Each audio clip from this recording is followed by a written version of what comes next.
we'll start by you telling us your full name and when you were born. My full name is Laurence H. Eiseman, and I was born November 18, 1928. You were born in Milwaukee, Yes. and were your parents born in Milwaukee as well? No, neither was. My father was born in Chicago, my mother in Minneapolis. And were their parents born in the United States? My father's mother was born in Chicago. His father was born in Germany. My mother's parents both were born in Europe. Her mother was born in what was then East Prussia, and her father was born in Lithuania. And when did the family come to the United States?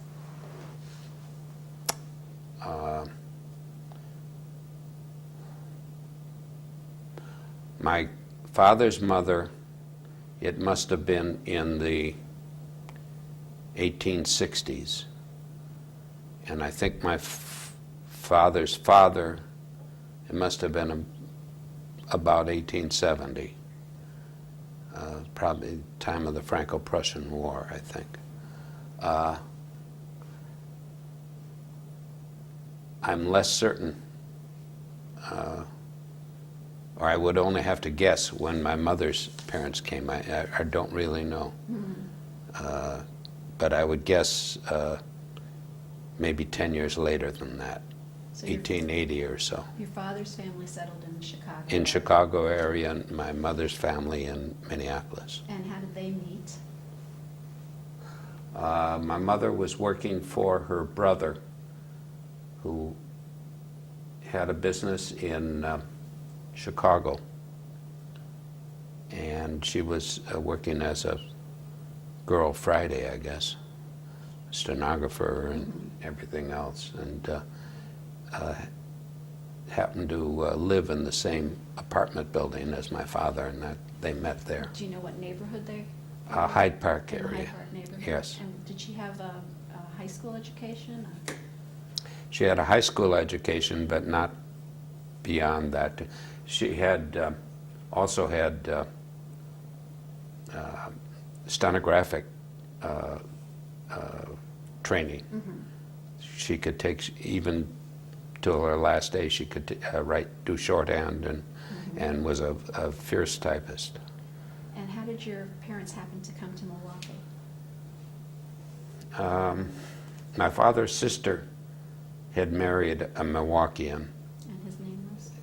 Nathan Stein, and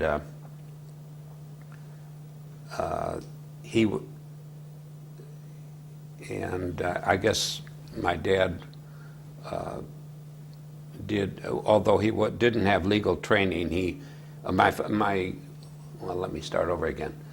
My father's sister married a Milwaukeean who was an attorney, Nathan Stein, and Dad worked in Nathan Stein's office in doing what work that we today call paralegal work. And his name was Laurence Eiseman, too. As well, yes, I'm a junior. And it's rather unusual in Jewish families to be a junior. I didn't know that, but I guess we made a mistake. No, not at all. Actually, I resisted the temptation to name my son Lawrence III, because there was always confusion in our house. When the phone would ring and they asked for Laurie, which one, Big Laurie or Little Laurie? And I didn't like being called Little Laurie that much, and so I never. My son's name is Michael. So when did your father and mother move to Milwaukee? What year? When they married, they moved here, which was 1927. Okay. And are you the oldest child? Yes. Okay. And where did they move? To Shorewood. So they Right across. They moved into an apartment building that still stands across Capitol Drive from Atwater School. Okay, and at that time, your father was working with the law firm, and your mother was at home? Or Mother were you was at just home, home? that's right. And, Yeah. and there is a story about how she became involved in. Yeah. will you tell the story? After Mhm. you, well, at the risk of repeating ourselves, after my brother was born, Mother became highly nervous. I think today we probably would call it postpartum depression. And she, the doctor said she should do something with her hands, suggested sewing. And so she took up sewing. And this also was depression time. So when a friend would, the child would have a birthday, Mother would make a dress or something like that for the child instead of going out and buying it, and thereby saving some money. And so she, during the 30s, sewed for herself, sewed her own clothes, and sewed all the gifts that we would make for, she would make for children of friends. But she didn't sell anything at this point? Sold nothing. And that began during the World War II in the early 40s, that she began making them as for a fee, as a dressmaker would. And in the meantime, you were in school, and you were going to the Shorewood schools? I went through the Shorewood schools, Atwater and Shorewood. In those days, Shorewood High School had 7 through 12 years. So Was the family involved with the Jewish community at all? only to the extent that they belonged to Temple Emmanuel, so that we could go to Sunday school. But I have to say that my parents were not observant. But they wanted me to have the benefit of Sunday school. And I also went through confirmation class. In those days, we didn't talk about bar mitzvahs. It was Classic reform. Yeah. And your brother as well? Yeah. And what year was he born? He was born in 31, April of 31. His name's Robert. Yes. And so in the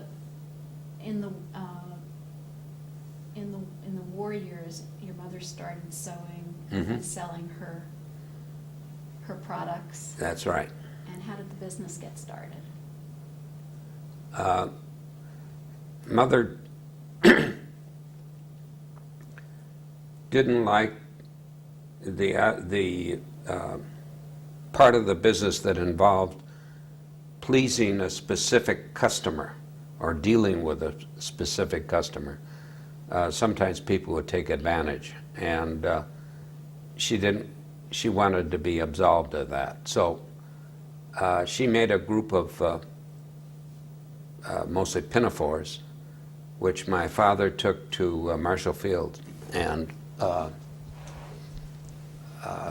the buyer recognized something unusual, and gave Dad an order then and there for I think $3,000 worth of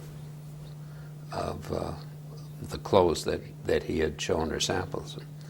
And he then went to the fabric department of Marshall Fields and bought the fabric so that we could make the $3,000 worth of clothes. But that's how that was 1945. It was right at the end of the war. Do you have a sense of how many pinafores or something that would mean $3,000? I think it was something like 300 pinafores. And would Yeah. that all be done at home? At that point, yes. It would not necessarily in our house. I would, I had a driver's license by this time, and so I would take the cut pieces. Mother would cut the garments on the dining room table, and I would take the cut pieces to wherever the sewer lived, and she would sew them. A week later, I'd come back and pick up the finished garment. And your mother made the pattern. Mother made the pattern, and or might have used a Vogue pattern or something of that nature, but she or made whatever changes she needed in the pattern, and did the cutting, and then as I say, we would take it out to the home, and did that for almost a year. And then at what point did your father feel that the business was big enough that he could leave what he was doing? Well, he had started with during the war years.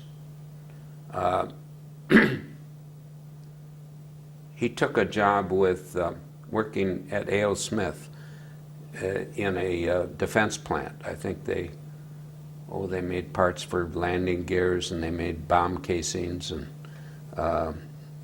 it was whatever the government needed for the war effort. And toward the end of the war, or at the end of the war, that ended, and Dad formed a company with one of his co-workers at A.L. Smith, making toys, and they were made of wood, and we would have the parts made in various little wood shops, and we put it together and had boxes made up for these. However, it did not do well. We made them just fine, but we didn't sell them well at all.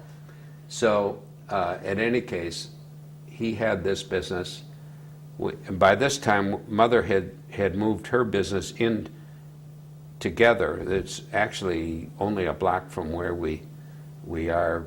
In fact, it's cat-a-corner from where we are today. Was both the toy business and the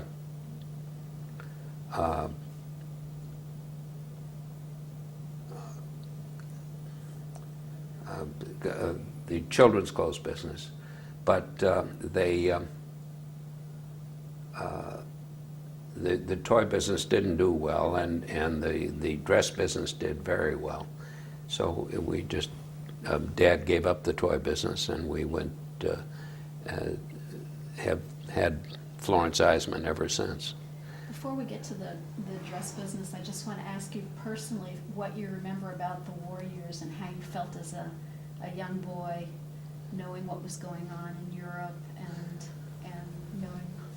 I remember my Uncle Nathan and Aunt Regina, my father's sister and brother-in-law, had a refugee from Europe living with them, a Jewish refugee. And I remember that she had a relative who sent a letter to her, and it said that we are collecting stamps, and would you save any stamps for us, including the one on this letter. When they took the stamp off the letter, it was written underneath that we are starving. And that was the first real knowledge we had of what was happening in Europe. I don't remember anything more specific than that. Do you remember ration books? Or Oh yes, I mean that's small potatoes. clothing drives or metal? And actually, Mother worked for Bundles for Britain, which included making bandages and sewing, and she was considered the guru of sewing, so that she would help or would direct other people and how they could make useful things. Was there a USO here and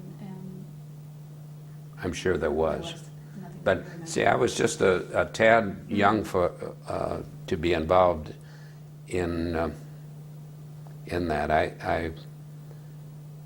The war was over in '45, and I was 16 years old. Do you remember Victory Gardens or? Oh yeah, yeah.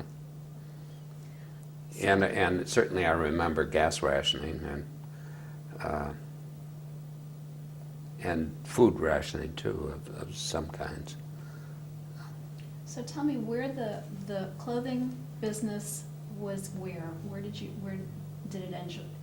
You said that it was right across from where the toy Yeah, business it was at an address that doesn't exist now. In its first home, it was in the 400 block of North Water Street along the river. Then we moved to Van Buren Street. There's a pizza parlor,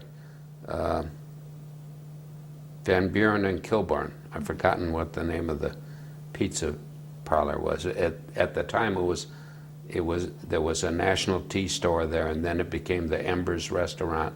But you're more. And in any case, now it's Eduardo's, I think it is. And we were above it. Then we moved to Jackson Street, which is now part of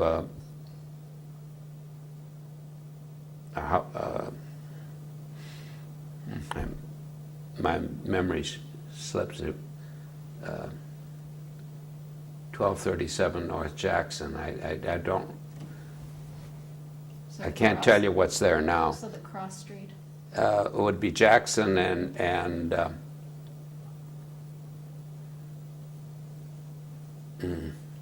about McKinley or something like that, and finally to 301 North Water.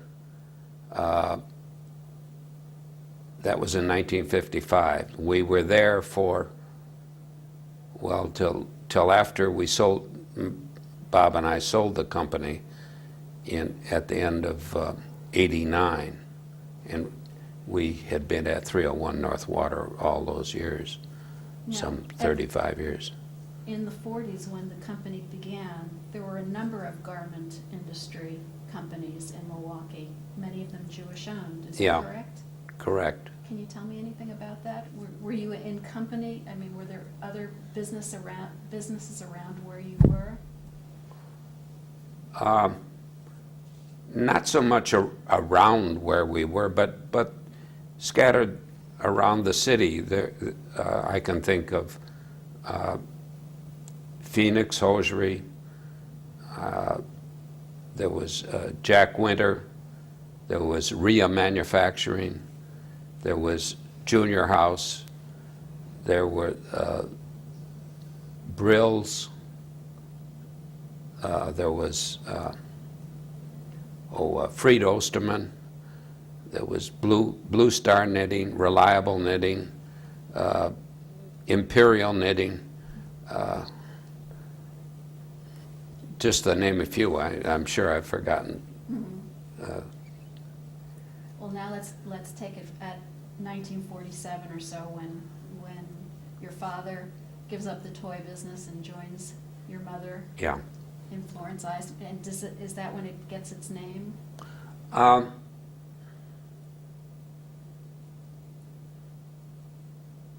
I think We called it Florence Eiseman from the get-go, from 1945. And was it always children's? And it's, Exclusively children's clothing? except for an ill-fated venture into women's swimwear, which was during the late 60s. We started making mother-daughter swimsuits. We had been very successful with children's swimsuits, and we made some great women's swimsuits too, but we didn't know how to market them. And for one thing, we now know that we shouldn't have called it Florence Eiseman, because the presumption was that a children's manufacturer didn't know how to make a women's swimsuit. And although we felt that wasn't true, that was still the perception. And we never were able to sell them well enough to justify the effort. So the company began, and it began making, what was unusual about the children's wear that made it so successful? We were the only manufacturer in children's wear that felt that we could make that the discriminating purchaser would pay more for a well-made and well-designed child's garment. And everybody else was very price conscious. We didn't. We charged whatever it required for the garment, because we felt that in a better store, people will pay more for something if they get their money's worth, and that was a new idea, I think.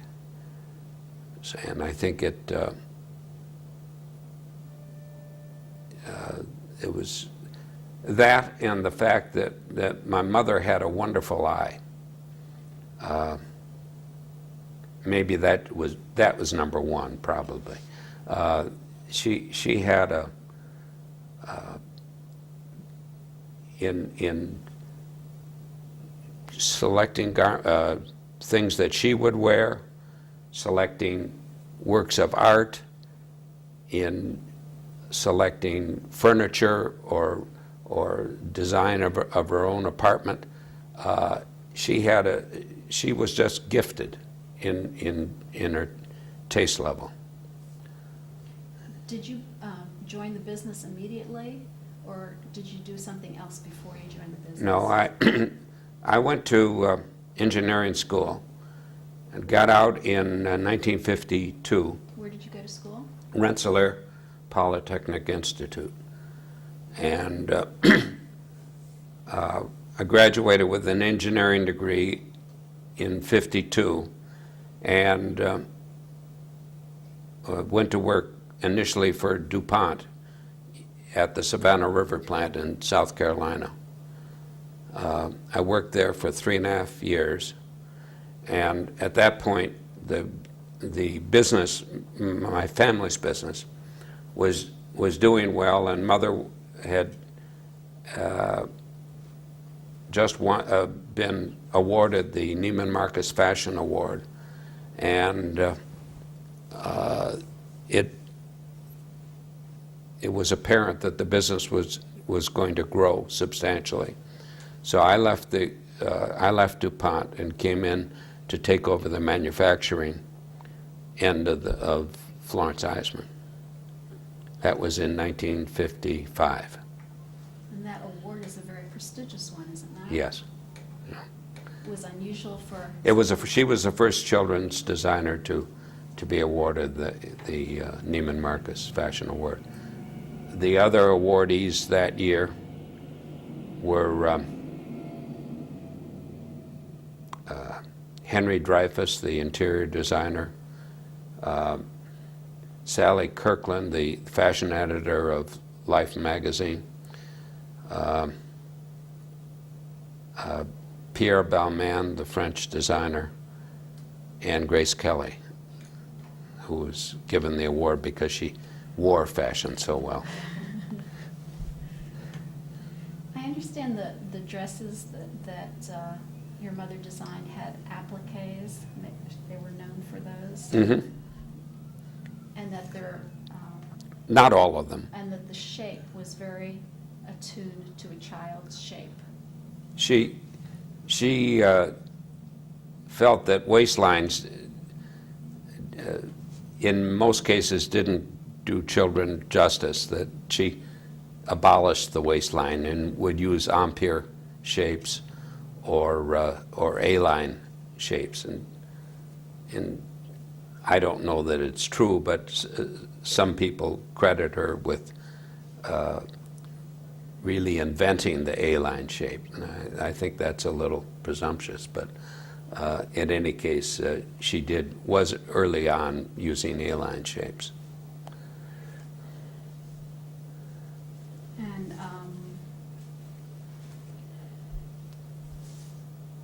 And as the business progressed, it grew, obviously. Yes. And, can you tell us a little bit more about that?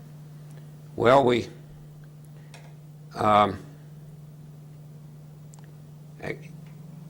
yes, during the 60s, our sales were were increasing every year, and we would just put on more and more people. Well, it got to the point where it was getting very difficult to find people with sewing skills in Milwaukee. And at that time we had perhaps 90 or 100 employees. So we did a search and learned that in Fond du Lac, Wisconsin, there were skilled sewing people, and there was a business that had gone out there. So the state helped us in this, and we located a plant. We built a plant in Fond du Lac, and were able to add another 50 people or so. Actually, we got up to about 175 at our maximum. And then by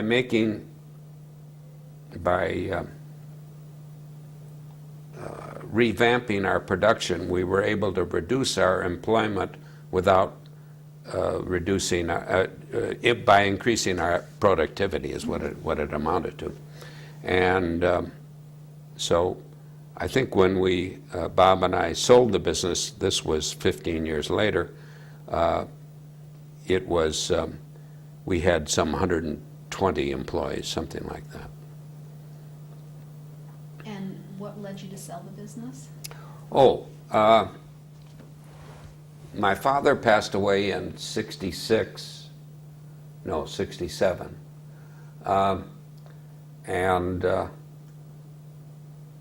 mother passed in 1988. Bob's wife was ill, and so was mine. And and both had cancer, which was incurable. We knew that we couldn't. The business needed a lot of our full time and attention. We didn't think we could give it full time and attention, and we sold the business for that reason. And your wife's name was? Judy. Judy. And how did you meet her?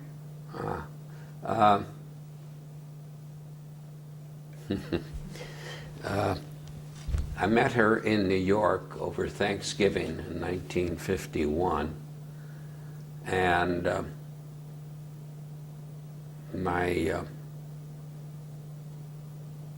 we went to New York, because going to school in Troy, New York at Rensselaer, I couldn't go home for Thanksgiving. So we went to New York and partied for the 4 days. And one of the people that came to our parties invited Judy and her date, who was some guy from Dartmouth, to come to this party, and somehow or other I managed to make a date with her at the party, and we went to school. She also went to school in Troy at Russell Sage, and we were able to. That was the last date this other fellow ever had. And what year did you get married? The following August we got married. And you had, 52 that was and then. you had children? And we have 3 children, Wendy, Beth, and Michael. And Wendy was actually born in Augusta, Georgia when I worked for DuPont. And Beth and Mike were born here in Milwaukee. We also had a son who died just before about his 2nd birthday. His name was Jim, named after my wife's father. And then Judy died? Judy died in 93. And you had sold the business. And we had sold the business. And Bob's wife as well? I'm sorry? And Bob's wife as well? Bob's wife died the year before, I believe. Yeah, and we've both remarried since then. And your wife's name now is? Yeah. And how did you meet her? Her name is Roma. Roma, let's see, Imogene Loyalty Jones Brown was her name. She was born in Wales, and the Loyalty was an old family name. I think there were ship captains in her family or something, and one of the ship's name was Loyalty. And half the people in Wales' name is Jones, so it's a... Tom Jones. But yes, how did I meet her? A mutual friend, this was maybe 6 months after Judy died, a mutual friend that I had known for years, Judy and I had known for years, said, would I come for dinner? And I said, sure. And she said, I would like to invite a friend I want you to meet. Is that all right? And I said, sure. Yeah. And it was a good choice. Wonderful choice. After the business was sold, I know that you're back in the business. So can you tell us about how that happened? Yeah, the people who bought the business, well, the business didn't do well in those years. It was out of our hands for 10 years. And it failed to be profitable, to put it mildly. And they had made the decision to close it down in 1999. And I looked at it and studied it. I guess you call it due diligence. And persuaded a few people to buy the business out of the bankruptcy, which is what we did. And then we've run it ever since, and we've made a profit every year since. And there was I read something about buying the name back or having rights to the name. Yeah, that was the biggest. The business was seriously in debt, and we didn't want to take on that debt. What we bought was the name and the computers, and a sprinkling of furniture and things like that.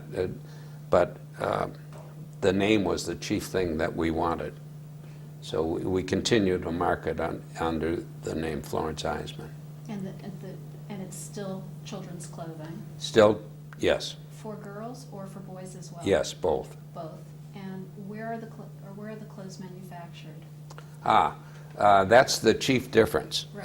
Tell me something about the change in the clothing manufacturing business. Before, when we left the business at the end of '89, we did all our manufacturing in Milwaukee and in Fond du Lac. The business that took over during the '90s realized that they couldn't continue to do the sewing in the U.S. So they began to outsource in Colombia, well, any place they could. They had contractors spread around.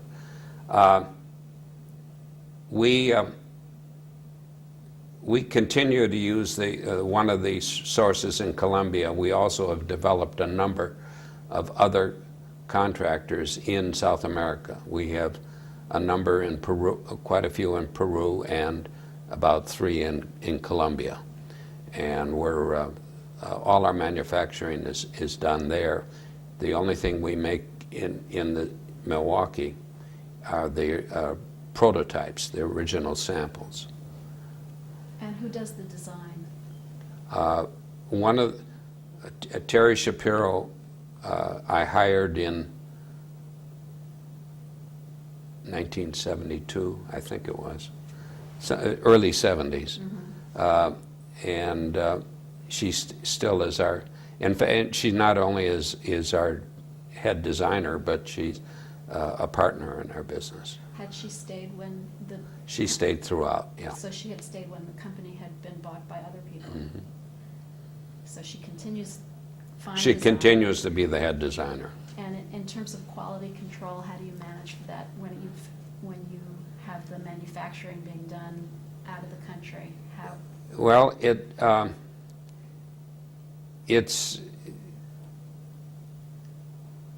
we have a person whose job it is to visit the plants, and in fact, she's in Cali, Colombia right now, working with making sure that everything is being done that should be done, and also checking on deliveries. And but she's in charge of our quality control. She also is Hispanic, so she can speak Spanish, and so that's very, very helpful for us. How many employees in the company now? Including management, about 20. And that, incidentally, is a big difference between, that's the reason we're profitable today, and the business that ran the business during the 90s wasn't, is that they had 55 employees, and we're doing the same amount of business with 20. So that's why we can run profitably. But you're headquartered in Milwaukee. Yes. So it's a Milwaukee company for Yes. insurance purposes, and will remain that way, I assume. Well, As long as you're doing it. as so far as I can see, but who knows? I mean, Okay. And where do you distribute the clothing? Where, if I wanted to buy a gift for my niece, where would I buy the clothing? well, in Milwaukee, we have 2 children's shops. One is actually in Mequon, Snappy Turtle, and Boutique Bebe on Downer Avenue. Those are the 2 shops. In Chicago, Neiman Marcus is our biggest customer, and they have several outlets in the Chicago area. There are children's shops in Lake Forest and in Winnetka, and Glendale, and this is Glendale, Chicago. There are a number of children's shops in the area too. I guess I'd like to close by asking you, how are you involved in the general community in addition to your business work?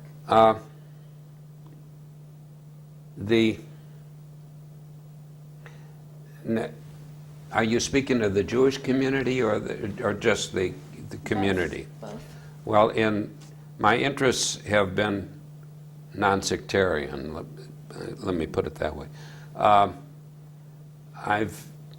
long had an interest in the art museum, and I've served as member of the board of Friends of Art. I've been a member of the board of Contemporary Art Society. I've been the president of the Contemporary Art Society.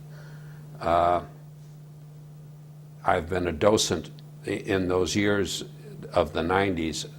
I wanted to pursue that interest in art, and so I became a docent at the Art Museum, although I'm on sort of a sabbatical now that I'm working. I also, for about 8 years, I was on the board of Milwaukee Repertory Theater.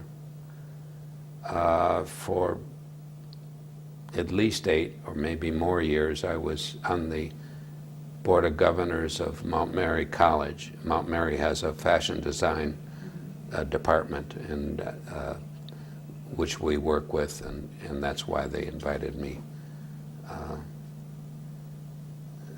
because I wouldn't make a very good Catholic.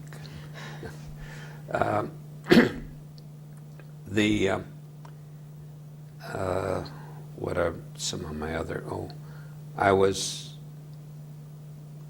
on the board of Shorewood Civic Improvement Foundation. I lived in Shorewood for most of my life.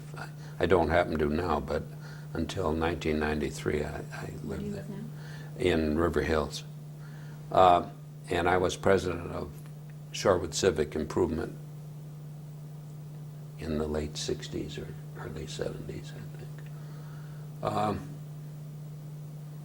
What other things do I do in the community? Those are pretty much it.